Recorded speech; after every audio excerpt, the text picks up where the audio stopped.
Hey, so we're back for day 2 of drilling the caisson holes.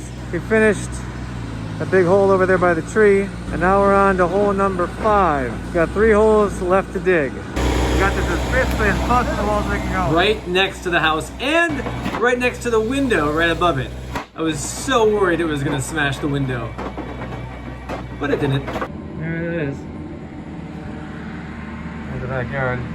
Oh, it's so exciting when the yard. There it is! There it is! Oh man! Oh no! Oh no! Oh no!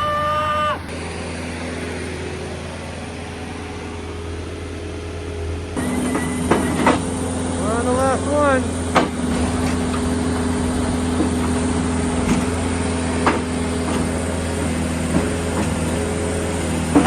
This is my table where I look at all of our plans. Doesn't that seem professional?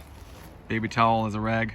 But then you got the sales report, big plans, big T-square, rock.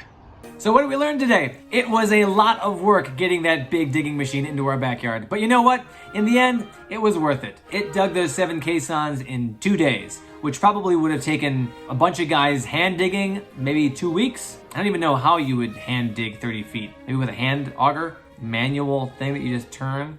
Luckily, they didn't have to use one, and I'll never know.